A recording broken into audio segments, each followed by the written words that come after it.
Welcome to the Kumar Dev education. नाखून क्यों बढ़ते हैं? हजारी प्रसाद द्विवेदी। बच्चे कभी कभी चक्कर में डाल देने वाले प्रश्न कर बैठते हैं। यह पिता बड़ा दयनीय जीव होता है। मेरी छोटी लड़की ने जब उस दिन पूछ दिया कि आदमी के नाखून क्यों बढ़ते हैं, तो मैं कुछ सोच ही नहीं सका। हर तीसरे दिन नाखून बढ़ जाते हैं। बच्चे कुछ दिन तक अगर उन्हें बढ़ने दें तो माँ बाप अक्सर उन्हें डांटा करते हैं। पर कोई नहीं जानता कि ये अभागे नाखून क्यों इस प्रकार बड़ा करते हैं। काट दीजिए, वे चुपचाप दंड स्वीकार कर लेंगे, पर निर्लज अपराधी की भांति फिर छूटते ही स पर हाजिर। आखिर ये इतने बेहया क्यों हैं? कुछ लाख ही वर्षों की बात है, जब मनुष्य जंगली था, वनमानुष जैसा। उसे नाखून की जरूरत थी। उसकी जीवन रक्षा के लिए नाखून बहुत जरूरी थे। असल में वही उसके अस्त्र थे। दांत भी थे, पर नाखून के बाद ही उनका स्थान था। उन दिनों उसे जूझना पड़ता था, प्रतिद्वंद्वियों को पछाड़ना पड़ता था। नाखून उसके लिए आवश्यक अंग था। फिर धीरे धीरे वह अपने अंग से बाहर की वस्तुओं का सहारा लेने लगा। पत्थर के ढेले और पेड़ की डालें काम में लाने लगा। रामचंद्र जी की वानरी सेना के पास ऐसे ही अस्त्र थे। उसने हड्डियों के भी हथियार बनाए। इन हड्डी के हथियारों में सबसे मजबूत और सबसे ऐतिहासिक था देवताओं के राजा का वज्र, जो दधीची मुनि की हड्डियों से बना था। मनुष्य और आगे बढ़ा। उसने धातु के हथियार बनाए। जिनके पास लोहे के शस्त्र और अस्त्र थे, वे विजयी हुए। देवताओं के राजा तक को मनुष्य के राजा से इसलिए सहायता लेनी पड़ती थी कि मनुष्यों के राजा के पास लोहे के अस्त्र थे। असुरों के पास अनेक विद्याएं थीं, पर लोहे के अस्त्र नहीं थे, शायद घोड़े भी नहीं थे। आर्यों के पास ये दोनों चीजें थी। आर्य विजयी हुए। फिर इतिहास अपनी गति से बढ़ता गया।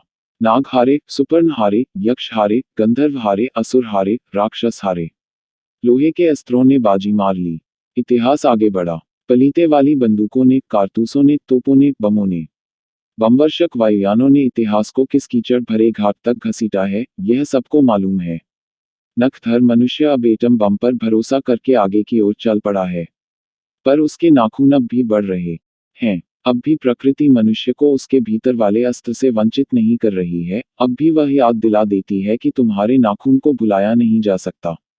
तुम वही लाख वर्ष पहले के नखदंतावलंबी जीव हो, पशु के साथ एक ही सतह पर विचरने वाले और चरने वाले।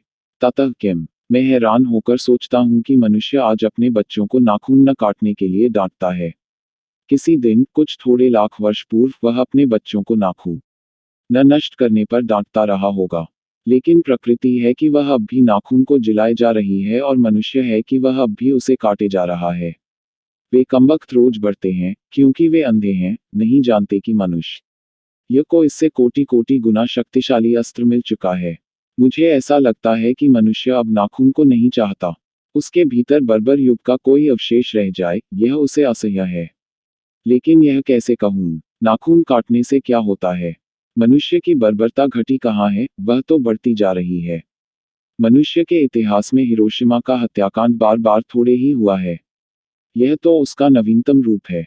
मैं मनुष्य के नाखून की ओर देखता हूँ तो कभी कभी निराश हो जाता हूँ। यह उसकी भयंकर पाशवी वृत्ति के जीवन प्रतीक हैं। मनुष्य की पशुता को जितनी बार भी काट दो, वह मरना नहीं जानती। कुछ हजार साल पहले मनुष्य ने नाखून को सुकुमार विनोदों का लिए उपयोग में लाना शुरू किया था। वात्स्यायन के कामसूत्र से पता चलता है कि आज से 2000 वर्ष पहले का भारतवासी नाखूनों को जम के संवारता था। उनके काटने की कला काफी मनोरंजक बताई गई है। त्रिकोण, वर्तुलाकार, चंद्राकार, दंतुल आदि विविध आकृतियों के नाखून उन दिनों विलासी नागरिकों के न जाने किस काम आया करते थे।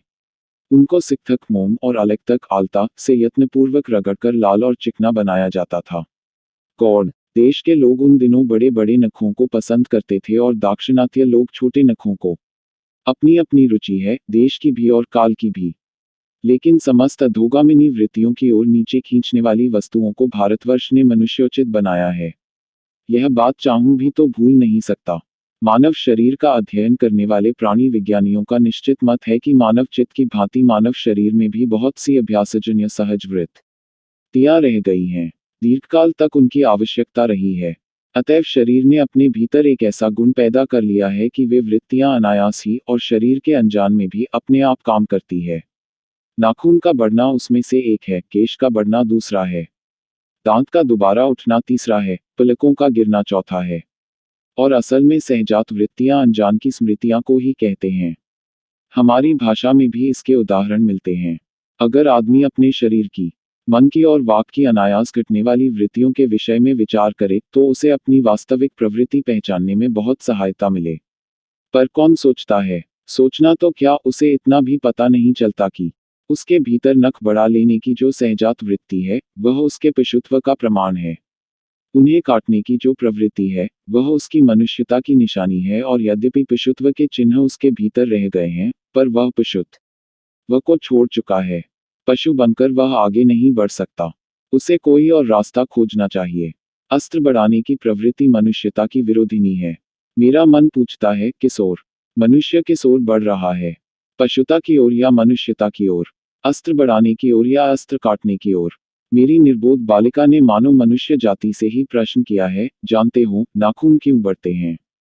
यह हमारी पशुता के अवशेष हैं। मैं भी पूछता हूँ, जानते हो, ये अस्त्र शस्त्र क्यों बढ़ रहे हैं? ये हमारी पशुता की निशानी है। भारतीय भाषाओं में प्रायः ही अंग्रेजी के इंडिपेंडेंस शब्द का समानार्थक शब्द नहीं व्यवहृत होता। 15 अगस्त को जब अंग्रेजी भाषा के पत्र इंडिपेंडेंस की घोषणा कर रहे थे, देशी भाषा के पत्र स्वाधीनता दिवस की चर्चा कर रहे थे। इंडिपेंडेंस का अर्थ है अधीनता या किसी की अधीनता का अभाव, पर स्वाधीनता शब्द का अर्थ है अपने ही अधीन रहना। अंग्रेजी में कहना हो तो सेल्फ डिपेंडेंस कह सकते हैं।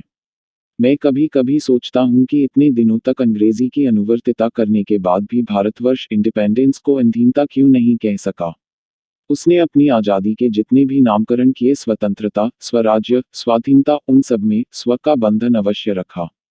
यह क्या संयोग की बात है, या हमारी समूची परंपरा ही अनजान में हमारी भाषा के द्वारा प्रकट होती रही है।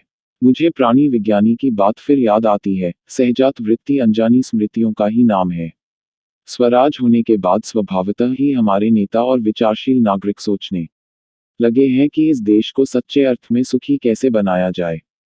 हमारे देश के लोग पहली बार यह सब सोचने लगे हों, ऐसी बात नहीं है। हमारा इतिहास बहुत पुराना है। हमारे शास्त्रों में इस समस्या को नाना भावों और नाना पहलुओं से विचारा गया है। हम कोई नौसिख हुए नहीं हैं, जो रातों रात अनजान जंगल में पहुंचाकर अर्शित छोड़ दिए गए हों। हमारी परंपरा महिमामयी, उत्तराधिकार विपुल और संस्कार उज्ज्वल हैं। हमारे अनजान में भी ये बातें हमें एक खास दिशा में सोचने की प्रेरणा देती हैं।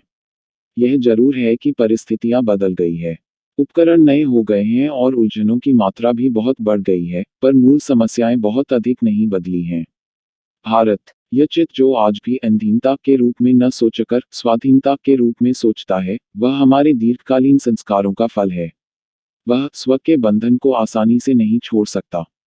अपने आप पर अपने आप के द्वारा लगाया हुआ बंधन हमारी संस्कृति की बड़ी भारी विशेषता है। मैं ऐसा तो नहीं मानता कि जो कुछ हमारा पुराना है, जो कुछ हमारा विशेष है, उससे हम चिपटे ही रहें। पुराने का मोह सब समय वांछनीय ही नहीं होता। मरे बच्चे को गोद में दबाए रहने वाली बुंदरिया मनुष्य का आदर्श नहीं बन सकती। परंतु मैं ऐसा भी नहीं सोच सकता कि हम नई अनुसंधित्सा के नशे में चूर होकर अपना सर्वस्व खो दें। कालिदास ने कहा था कि सब पुराने अच्छे नहीं होते, सब नए खराब ही नहीं होते। भले लोग दोनों की जांच कर लेते हैं, जो हितकर होता है उसे ग्रहण करते हैं, और मूढ़ लोग दूसरों के इशारे पर भटकते रहते हैं। हमें परीक्षा करके हिकर बात सोच लेनी होगी, और अगर हमारे पूर्व संचित भंडार में वह हितकर वस्तु निकल आए तो इससे बढ़कर और क्या हो सकता है। जातियां इस देश में अनेक आई हैं, लड़ती झगड़ती भी रही हैं, फिर प्रेम पूर्वक बस भी गई हैं। सभ्यता की नाना सी अड़ियों पर खड़ी और नाना और मुख करके चलने वाली इन जातियों के लिए एक सामान्य धर्म खोज निकालना कोई सहज बात नहीं थी। भारतवर्ष के ऋषियों ने अनेक प्रकार से इस समस्या को सुलझाने की कोशिश की थी, पर एक बात उन्होंने लक्ष्य की थी। समस्त वर्णों और समस्त जातियों का एक सामान्य आदर्श भी है, वह है अपने ही बंधनों से अपने को बांधना। मनुष्य पशु से किस बात में भिन्न है? आहार निद्रा आदि पशु सुलभ स्वभाव उसके ठीक वैसे ही है जैसे अन्य प्राणियों के, लेकिन वह फिर भी पशु से भिन्न है। उसमें संयम है, दूसरे के सुख दुख के प्रति संवेदना है, श्रद्धा है, तप है, त्याग है। यह मनुष्य के स्वयं के उद्भावित बंधन है। इसलिए मनुष्य झगड़े टिंटे को अपना आदर्श नहीं मानता, गुस्से में आकर चढ़ दौड़ने वाले अविवेकी को बुरा समझता है, और वचन, मन और शरीर से किए गए असत्याचरण को गलत आचरण मानता है। यह किसी भी जाति या वर्ण या समुदाय का धर्म नहीं है, यह मनुष्य मात्र का धर्म है। महाभारत में इसीलिए निर्वैर भाव, सत्य और अक्रोध को सब वर्णों का सामान्य धर्म कहा है। एतद्धि तृतीयम श्रेष्ठं सर्वभूतेषु भारत। निर्वैरता महाराज सत्यम क्रोधैव च। अन्यत्र इसमें निरंतर दानशीलता को भी गिनाया गया है। अनुशासन पर 120। 10 गौतम ने ठीक ही कहा था कि मनुष्य की मनुष्यता यही है कि वह सबके दुख सुख को सहानुभूति के साथ देखता है। यह आत्मन प्रमित बंधन ही मनुष्य को मनुष्य बनाता है। अहिंसा, सत्य और अक्रोध मूलक धर्म का मूल उत्स यही है। मुझे आश्चर्य होता है कि अनजान में भी हमारी भाषा में यह भाव कैसे रह गया है। लेकिन मुझे नाखून के बढ़ने पर आश्चर्य हुआ था। अज्ञान सर्वत्र आदमी को पछाड़ता है, और आदमी है कि सदा उससे लोहा लेने को कमर कसे हैं। मनुष्य को सुख कैसे मिलेगा? बड़े बड़े नेता कहते हैं वस्तुओं की कमी है और मशीन बैठाओ और उत्पादन बढ़ाओ, और धन की वृद्धि करो और बाह्य उपकरणों की ताकत बढ़ाओ। एक बूढ़ा कहता था बाहर नहीं भीतर की ओर देखो। हिंसा को मन से दूर करो, मिथ्या को हटाओ, क्रोध और द्वेष को दूर करो, लोक के लिए कष्ट सहो, आराम की बात मत सोचो, प्रेम की बात सोचो, आत्मतोषण की बात सोचो, काम करने की बात सोचो। उसने कहा प्रेम ही बड़ी चीज है, क्योंकि वह हमारे भीतर है। उच्छृंखलता पशु की प्रवृत्ति है, स्व का बंधन मनुष्य का स्वभाव है। बूढ़े की बात अच्छी लगी या नहीं पता नहीं, उसे गोली मार दी गई, आदमी के नाखून बढ़ने की प्रवृत्ति ही हावी हुई। मैं हैरान होकर सोचता हूँ बूढ़े ने कितनी गहराई में बैठकर मनुष्य की वास्तविक चरितार्थता का पता लगाया था। ऐसा कोई दिन आ सकता है जबकि मनुष्य के नाखूनों का बढ़ना बंद हो जाएगा।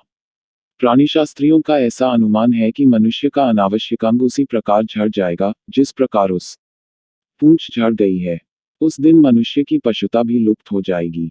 शायद उस दिन वह मारणास्त्रों का प्रयोग भी बंद कर देगा।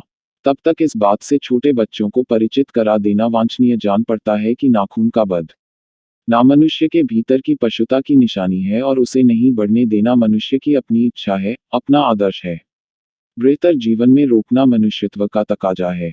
मनुष्य में जो घृणा है, जो अनायास बिना सिखाए आ जाती है, वह पशुत्व का द्योतक है, और अपने को संयत रखना, दूसरे के मनोभावों का आदर करना मनुष्य का स्वधर्म है। बच्चे यह जाने तो अच्छा हो कि अभ्यास और तप से प्राप्त वस्तुएं मनुष्य की महिमा को सूचित करती हैं। सफलता और चरितार्थता में अंतर है। मनुष्य मारणास्त्रों के संचयन से, बाह्य उपकरणों के बाहुल्य से उस वस्तु को पा भी सकता है जिसे उसने बड़े आडंबर के साथ सफलता का नाम दे रखा है। परंतु मनुष्य की चरितार्थता प्रेम में है, मैत्री में है, त्याग में है, अपने को सबके मंगल के लिए निःशेष भाव से दे देने में है। नाखूनों का बढ़ना मनुष्य की उस अंतसहजात वृत्ति का परिणाम है जो उसके जीवन में सफलता ले आना चाहती है। उसको काट देना उस स्वनिर्धारित आत्मबंधन का फल है जो उसे चरितार्थता की ओर ले जाती है। नाखून बढ़ते हैं तो बढ़े, मनुष्य उन्हें बढ़ने नहीं देगा। Thanks for watching. Like, share and subscribe.